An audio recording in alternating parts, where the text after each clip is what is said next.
Welcome to The Explainer. Today we're diving into the captivating life, the truly radical teachings, and the massive historical impact of a 19th century Persian merchant known as the Báb. So let's jump right into this incredible story.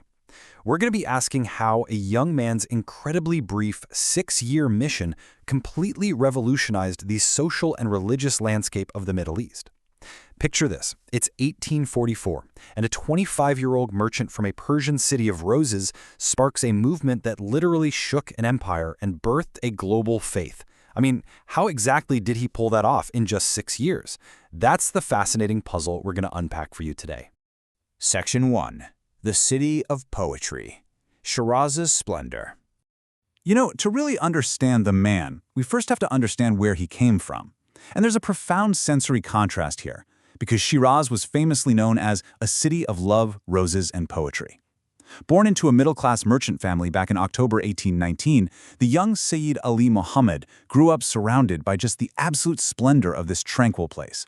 We're talking beautifully maintained botanical gardens fed by underground canals, incredibly vibrant mosaic-tiled mosques, the smell of fragrant orange gardens, and the revered tombs of legendary Persian poets like Hafiz and Sadi. It was a city where tradition, art, and commerce thrived in total peaceful harmony. And understanding this peaceful origin is actually absolutely crucial because it really highlights the sheer magnitude of what happens next.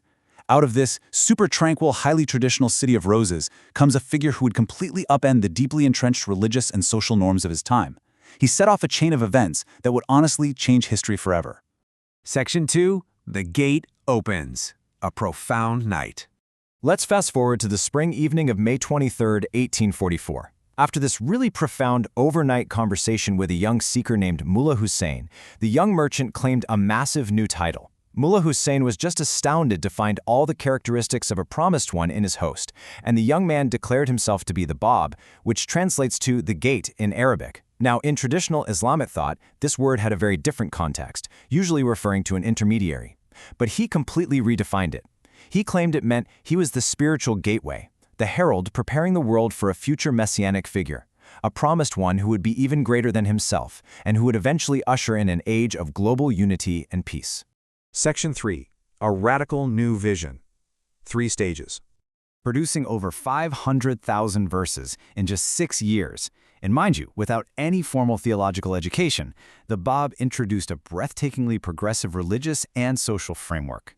His writings evolved in 3 distinct stages. First up, he began with the interpretation of the Quran, but focusing really deeply on the inner mystical meanings of the text rather than just literal readings. Second, his writings shifted into philosophical elucidation.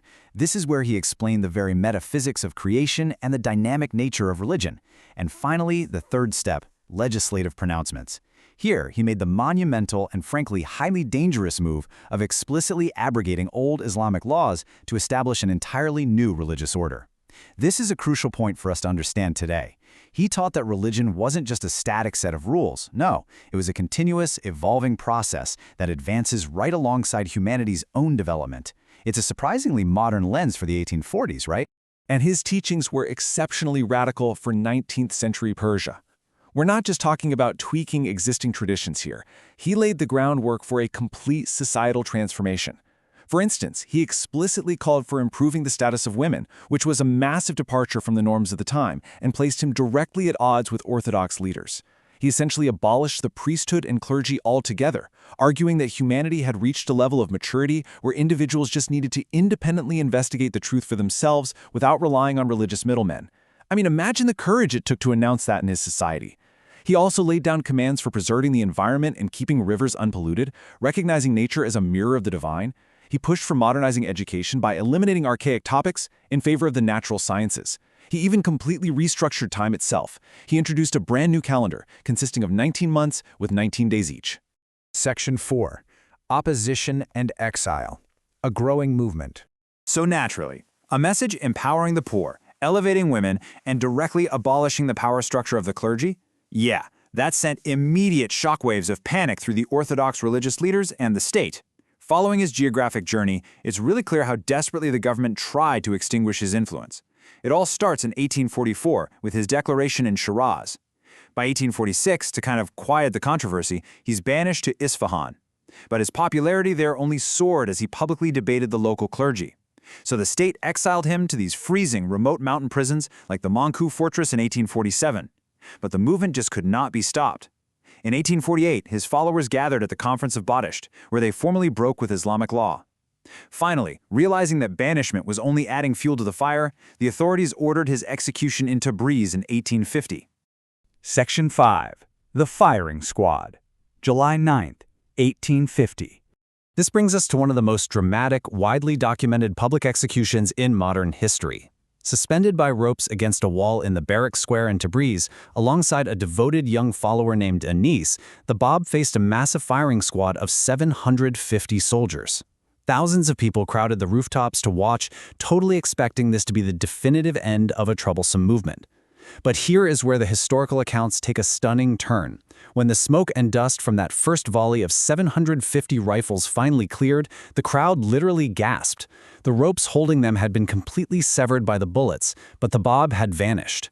His companion was just standing there, totally unscathed. After a frantic search, the Báb was found safely back in his cell, calmly finishing a conversation with his secretary that had been interrupted earlier that morning. He turned to his captors and basically told them that no earthly power could silence him until he had finished his intention. When he was brought out a second time, a new regiment was assembled, and he was finally killed. Immediately after, a massive whirlwind of dust swept through the city, blotting out the light of the sun until nightfall. When reading these accounts side by side, the historical parallels to the martyrdom of Jesus are just striking. Both were executed right around noon. Both faced these farcical trials by threatened religious leaders. Both were suspended in the air with a companion. And just as Jesus' disciples denied him to survive and carry on the faith, the Báb actually instructed his followers to conceal their faith so that his message could endure. It's a fascinating historical overlap, one that really underscores the profound sacrifices made by those who challenge entrenched power structures. Section 6. Enduring Legacy. The Bahai Faith. The authorities in 19th century Persia thought that a firing squad would be the absolute end of the Bábí movement. But man, they couldn't have been more wrong. Today, his remains, which were secretly rescued by his followers and actually transported from place to place for over half a century, well, they finally rest in an exquisite golden dome shrine surrounded by spectacular terraced gardens on Mount Carmel in Israel. And today, his message is recognized by roughly 8 million modern adherents of the Bahai faith. They revere him as an independent divine messenger and the herald of their own founder, Baha'u'llah. As we wrap up this explainer, I really want to leave you with a final thought to ponder. How did a brief 6-year mission by a young man from the City of Roses manage to transcend firing squads and mountain prisons to inspire a global movement of peace and unity? It is a brilliant reminder of the enduring power of ideas and how a genuine call for social progress and spiritual renewal simply cannot be silenced. Thank you so much for diving into this fascinating history with us today. Keep exploring and keep learning.